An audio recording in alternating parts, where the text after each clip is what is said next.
ఆంధ్రప్రదేశ్లో ఇటీవల ముగ్గురు సీనియర్ ఐపీఎస్ అధికారులను రాష్ట్ర ప్రభుత్వం సస్పెండ్ చేసింది.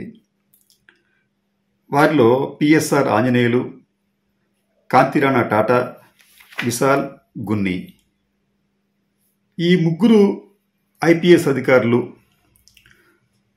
కాదంబరి జత్వానీ అనే మహిళకు సంబంధించిన కేసులో నిబంధనలు అతిక్రమించి వ్యవహరించారని, అలాగే విధుల నిర్వహణలో నిర్లక్ష్యం చూపించారని చెప్పి అభియోగాలు మోపుతూ ఈ ముగ్గురు ఐపీఎస్లను రాష్ట్ర ప్రభుత్వం సస్పెండ్ చేసింది. ఇది జాతీయ స్థాయిలో ఒక వార్తగా మారింది. ఎందుకంటే ఒకేసారి ముగ్గురు ఐపీఎస్లను సస్పెండ్ చేసిన దాఖలాలు చాలా చాలా తక్కువగా ఉన్నాయి. దీంతో జాతీయ మీడియా కూడా ఈ వార్తను ప్రముఖంగానే ప్రచురించింది. ఇది ఒక అంశం. రెండోది, అసలు ఈ కేసుకు సంబంధించి కాదంబరి జత్వానీ ఆవిడ ఇచ్చిన కంప్లైంట్ ఏమిటి, తర్వాత ఆమెకు సంబంధించిన కేసులో ఈ ఐపీఎస్ అధికారులు నిబంధనలకు విరుద్ధంగా ప్రవర్తించారా, ఎవరు తప్పు చేశారు, ఎవరిని కాపాడే ప్రయత్నం చేస్తున్నారు, ఎవరి మీద కక్ష సాధింపు చర్యలకు పాల్పడుతున్నారు, ఇవన్నీ కూడా ఒకసారి మనం పరిశీలించాలి. ఎందుకంటే కాదంబరి జత్వానీ గారు అమరావతి వచ్చి ఫిర్యాదు చేసిన 48 గంటల్లోనే ప్రభుత్వం అత్యంత వేగంగా స్పందించింది. దానికి ముందు ఈ యొక్క ఫిర్యాదు చేయటానికి వచ్చిన కాదంబరి జత్వానీకి ఒక రకం చెప్పాలంటే ఈ ప్రభుత్వం ఎంతో ఆదరణతో తీసుకొచ్చింది. ఆవిడకి అక్కడ ఎయిర్పోర్ట్లో దిగిన దగ్గర నుంచి కంప్లైంట్ ఇచ్చేంత వరకు, తర్వాత ఆవిడ బస చేసిన హోటల్లోనూ చక్కటి సెక్యూరిటీ కల్పించారు. ఎందుకు ఆవిడ పట్ల ఈ రాష్ట్ర పోలీసులు అంత కేర్ తీసుకున్నారు? అంత హై ప్రొఫైల్ ఇదేనా కేసు అని చెప్పా. ఏది ఏమైనప్పటికీ కూడా పోలీసులు ఆమెను ప్యాంపరింగ్ చేస్తున్నట్టుగా, ఆమె పట్ల చాలా కేర్ తీసుకున్నట్లుగా కనిపించింది. ఆ తర్వాత ఆమె ఈ ముగ్గురు ఐపీఎస్ల మీద కంప్లైంట్ ఇచ్చిన 48 గంటల్లోనే డీజీపీ గారు సత్వరమే స్పందించి ఎంక్వైరీ చేయించారంట. ఈ ఎంక్వైరీలో ఈ ముగ్గురు కూడా నిబంధనలకు విరుద్ధంగా వ్యవహరించారని చెప్పి నిర్ధారించుకొని ఈ ముగ్గురిని కూడా సస్పెండ్ చేశారు. అయితే ఇక్కడే మనకి ఒక సందేహం వస్తుంది. అదేమిటంటే కాదంబరి జత్వానీకి సంబంధించిన ఫిర్యాదులో ఈ ముగ్గురి మీద అభియోగాలు మోపినప్పుడు ఈ అభియోగాల మీద ఎవరు, ఏ స్థాయి అధికారి దర్యాప్తు చేశారు, దీనికోసం అని చెప్పి ఏదైనా ఒక కమిటీ వేశారా, లేకపోతే వీరికన్నా సీనియర్గా ఉన్నా, లేకపోతే వేరే ఐపీఎస్లను ఎవరన్నా పెట్టి వీరి మీద దర్యాప్తు జరిపించారా? ఈ దర్యాప్తులో భాగంగా ఆ దర్యాప్తు చేసిన వారు ఈ ముగ్గురిని ఏదైనా వివరణ అడిగారా? ఈ ముగ్గురు కూడా ఆ దర్యాప్తుకు సహకరించారా? అక్కడ వారేం అడిగారు, వీరేం చెప్పారు? ఇవన్నీ కూడా మనం ఆలోచించాలి. నిజానికి ఏంటంటే ఈ ముగ్గురిని కూడా దర్యాప్తు చేసిన వారు, అంటే మేము ఇన్వెస్టిగేట్ చేసామని చెప్పి అంటుంది ప్రస్తుతం ఆంధ్రప్రదేశ్ ప్రభుత్వం. ఎవరు చేశారు ఇన్వెస్టిగేషన్?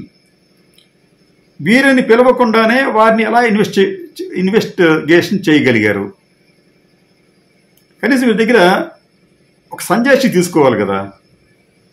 సాధారణంగా ఏమిటంటే ఇటువంటి కేసుల్లో ఇన్వెస్టిగేషన్ చేయాలంటే మీ మీద అట్లా కంప్లైంట్ వచ్చింది కాబట్టి మీరు దీని మీద మీ వివరణ ఏంటని చెప్పి ఒక షోకాజ్ నోటీస్ ఇవ్వాలి. ఈ షోకాజ్ నోటీసు అందుకోవటం ఒక ఎత్తు, ఆ తర్వాత దానికి వీరు చెప్పిన సమయానికి వచ్చి వాంగ్మూలం ఇవ్వటమా లేకపోతే తమ వాదన వినిపించడమో చేయాలి. అదే సమయంలో వీరు కొంత సమయాన్ని కూడా మరికొంత సమయాన్ని కూడా అడిగే అవకాశం కూడా ఉంటుంది. కానీ ఇక్కడ అసలు ఇటువంటివి ఏమీ జరగలేదు. జరగకపోగా మేము దర్యాప్తు చేసాం అని చెప్పి ఈ ముగ్గురిని సస్పెండ్ చేశారు. ఇక్కడ ఏమవుతుందంటే వీరు ఐపీఎస్లు అయినప్పటికీ కూడా అందరిలాగే వీరికి కూడా ప్రాథమిక హక్కులు ఉంటాయి. ఈ ప్రాథమిక హక్కులను ఈ రాష్ట్ర ప్రభుత్వం ఎందుకు కాల రాస్తోంది? అదొకటి. లేదు, ఈ ఐపీఎస్ని మేము విచారించాం అంటే విచారిస్తే ఏం చెప్పారు? వాడు అంగీకరించారా తాము చేసిన తప్పుని? వారు చేసిన తప్పును అంగీకరిస్తే మీరు సస్పెన్షన్ చేయొచ్చేమో. అసలు మీరు వారిని పిలవలేదే, వారి దగ్గర నుంచి మీరు ఎటువంటి వివరణ తీసుకోలేదే అనేది ఒక ఉల్లంఘనగా కనిపిస్తోంది. అంటే నిబంధనలకు నీరు గార్చారు లేదా నిబంధనలు ఉల్లంఘించారు అని చెప్పడానికి ఇది ఒక అంశంగా మనం భావించాలి. అసలు ప్రధానమైన అభియోగం ఏంటంటే జత్మలాని అంటే కాదంబరి జత్వానీని ఎప్పుడో ఒక కేసులో ఒక పారిశ్రామికవేత్తను బ్లాక్మెయిల్ చేసింది అన్న ఒక కేసు ఉంటే ఆ కేసుకు సంబంధించి ఆమెను ఎంక్వైరీ జరుగుతూ ఉంటుంటే దానికి సంబంధించిన అభియోగాలు, తర్వాత బాంద్రా పోలీస్ స్టేషన్లో కేసు ఉండటం, ఇవన్నీ ఫస్ట్ ఆమె మీద వచ్చిన ఆరోపణలు. ఇది అయిపోయిన తర్వాత ఆంధ్రప్రదేశ్కు సంబంధించి కుక్కల విద్యాసాగర్ అని చెప్పి ఒక వ్యాపారవేత్త, ఆయన కూడా ఈ అమ్మాయి మీద కేసు పెట్టారు.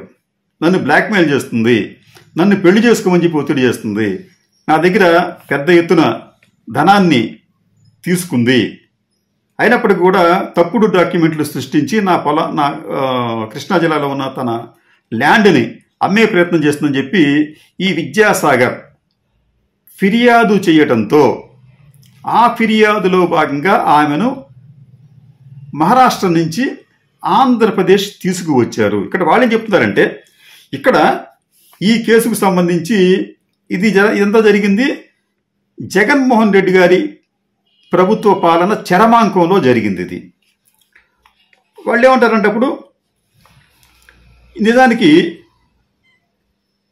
ఈ జనవరి 31వ తేదీన కంప్లైంట్ వస్తే, అయితే జనవరి 31వ తేదీన ఈ ముగ్గురు కంప్లైంట్ తీసుకొని రామాంజనేయులు గారు ఎంక్వైరీ చేయమని చెప్పి ఆవిడని పిలిచి ఎంక్వైరీ చేయమని చెప్పి చెప్పారంట జనవరి 31వ తేదీ. అయితే వారు వెళ్ళి తీసుకురావడం జరిగింది, పోలీసులు వెళ్ళి విజయవాడకి తీసుకురావడం జరిగింది ఆవిడ్ని. కానీ ఎఫ్ఐఆర్ అనేది ఫిబ్రవరి 2వ తేదీన వేశారు అన్నది ఈ ముగ్గురు ఐపీఎస్ల మీద ఉన్న ప్రధాన అభియోగం. అసలు మీకెందుకు అంత తొందర? ఎవరో ఒక కంప్లైంట్ ఇస్తే మీరెందుకు అంత అత్యుత్సాహం చూపించి ఆవిడ్ని అంటే ఎఫ్ఐఆర్ కూడా కాకుండానే ఆవిడ్ని మీరు ఎందుకు విజయవాడ పిలిపించారు అన్నది ఈ ముగ్గురి మీద ఉన్న ప్రధానమైన అభియోగం. అంటే ఇప్పుడు ప్రస్తుత ప్రభుత్వం ఏం చెప్తుందంటే మీరు ఈ విషయంలో నిబంధనలు ఉల్లంఘించేశారు, ఆమెను మీరు హెరాస్ చేశారు, ఎఫ్ఐఆర్ కట్టకుండానే మీరు ఆవిడ్ని విజయవాడ తీసుకొచ్చారు అని చెప్పి ఇది ఒక అభియోగం, ప్రస్తుత ప్రభుత్వం చేస్తున్న అభియోగం. సరే, ఎఫ్ఐఆర్ చేయకుండానే ఎవరినైనా అరెస్టు చేయవచ్చా అంటే ఖచ్చితంగా చేయవచ్చు. సిఆర్పిసిలోని 42 అలాగే 151 సెక్షన్ల ప్రకారం ఎవరి మీద అనుమానం ఉంటే వారిని అరెస్టు చేసి ఎంక్వైరీ చేసి తర్వాత ఎఫ్ఐఆర్ కట్టవచ్చు. కానీ ఈ ప్రభుత్వం ఏం చెప్తుందంటే మీరు ముందస్తు నోటీస్ ఇవ్వకుండా అరెస్ట్ చేశారు, అది నిబంధనలకు విరుద్ధం అని చెప్పి అంటుంది. ఓకే, కరెక్టే. అంటే వాళ్ళు చెప్తున్నారంటే ఆగమేఘాల మీద మీరు ఆవిడ్ని తీసుకొచ్చారు, అరెస్ట్ చూపించారని చెప్పి ఈ ప్రస్తుత ప్రభుత్వం అభియోగం అవుతుంది. అయితే ఈ ప్రభుత్వం ఏం చేసింది మరి? అక్కడ ఈ జత్వానీ ఈ ముగ్గురు ఐపీఎస్ల మీద ఇచ్చిన కంప్లైంట్ని ఆఘమేఘాల మీద పరిశీలించి ఇన్వెస్టిగేషన్ చేయించేసి ముగ్గురు ఐపీఎస్లను సస్పెండ్ చేస్తున్నట్లుగా ప్రకటించింది. అంటే గత ప్రభుత్వంలో ఈ ముగ్గురు తప్పు చేశారని చెప్పి మీరు భావిస్తూ మీరు చేసిందేంటి? మీరు అదే తప్పు చేస్తున్నారే, ఈ ప్రభుత్వం కూడా అదే తప్పు చేస్తుంది. కాబట్టి మీకు తప్పులు ఒప్పులు గురించి మాట్లాడే నైతిక హక్కు అర్హత మీకు ఎక్కడుంటుంది, ఈ ప్రభుత్వానికి ఎక్కడుంటుంది అనేది కూడా మనం ఒకసారి ఆలోచించాలి. ఇది ఒక అంశం.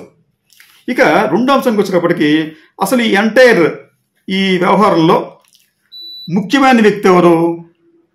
కాదంబరి జత్వానీ గారు. ఆవిడ మహారాష్ట్రలో ఉంటూ ఆవిడ మీద ఉన్న ఒక అభియోగం ఏమిటంటే ఆవిడ రిచ్ క్లయింట్స్ని అంటే బాగా డబ్బున్న వారిని వలలో వేసుకుంటుందనేది ఆవిడ మీద ఉన్న అభియోగం.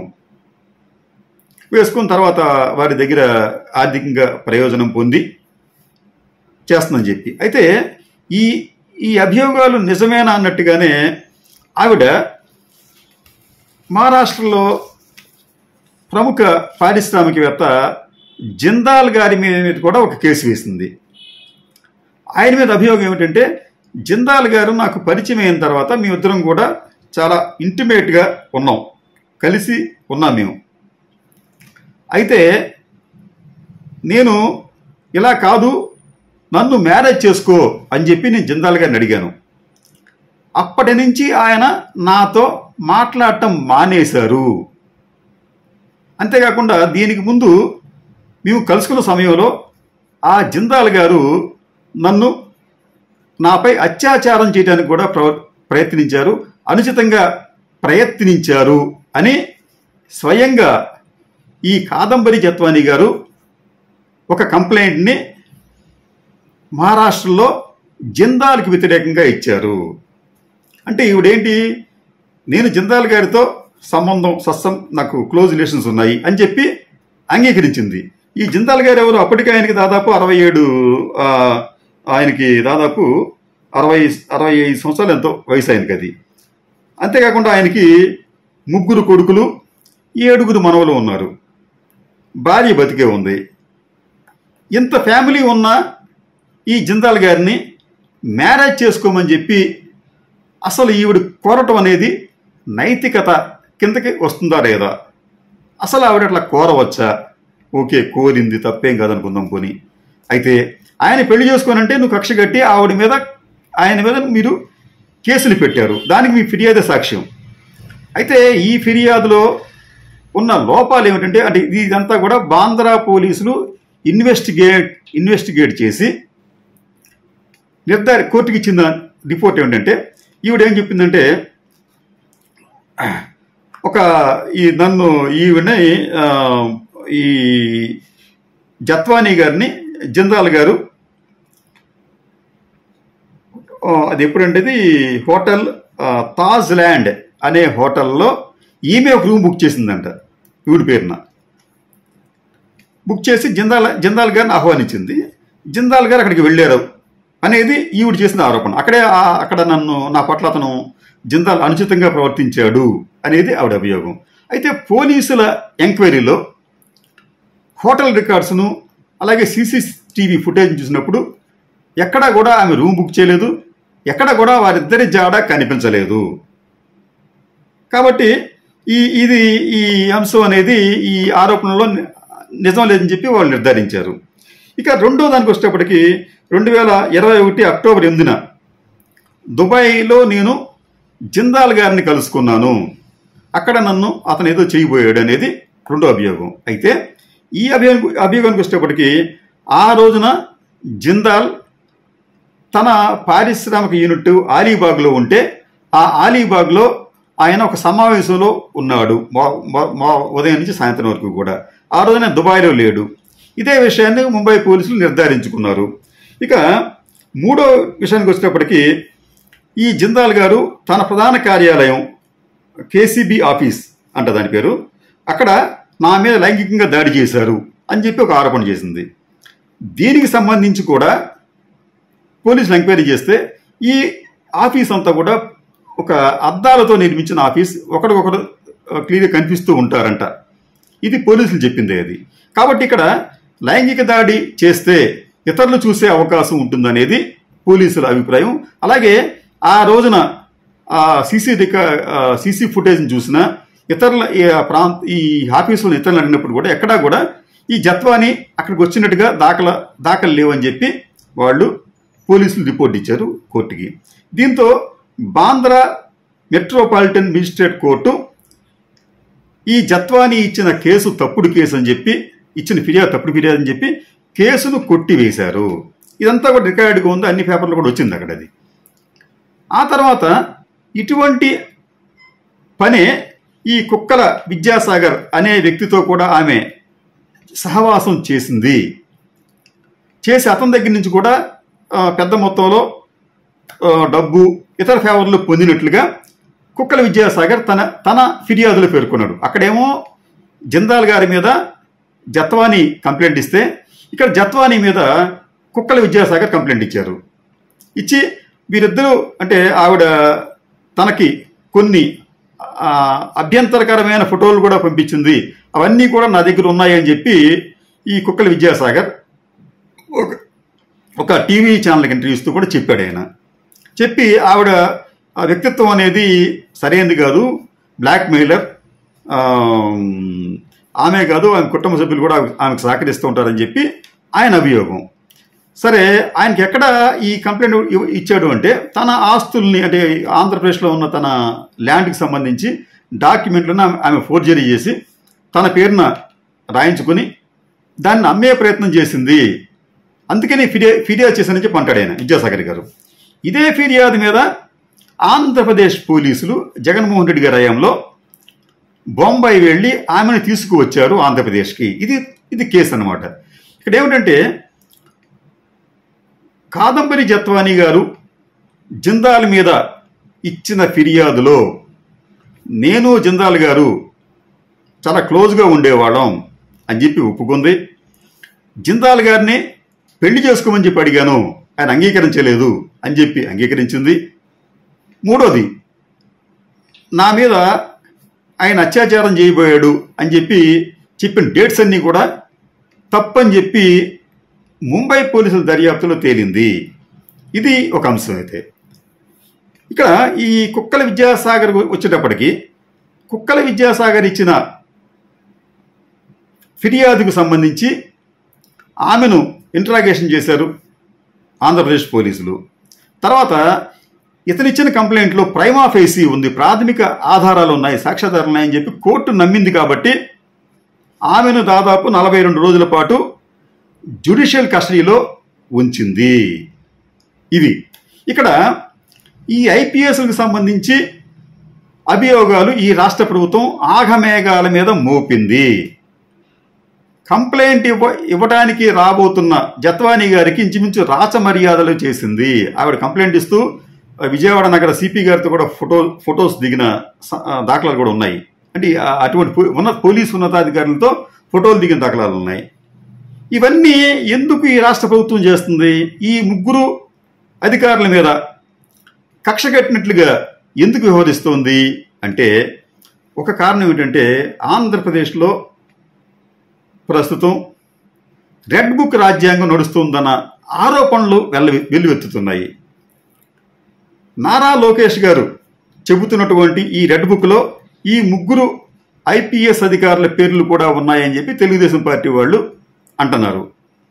అంటే దీనికి అనుగుణంగానే అంటే నారా లోకేష్ గారు ఏవైతే పేర్లు రాసుకున్నారో ఆ పేర్లలో ఉన్న వాళ్ళని తమ శైలిలో ఇబ్బంది పెట్టే ప్రయత్నాన్ని ఈ ప్రభుత్వం చేస్తుందేమోనన్న అనుమానాలు కలుగుతున్నాయి.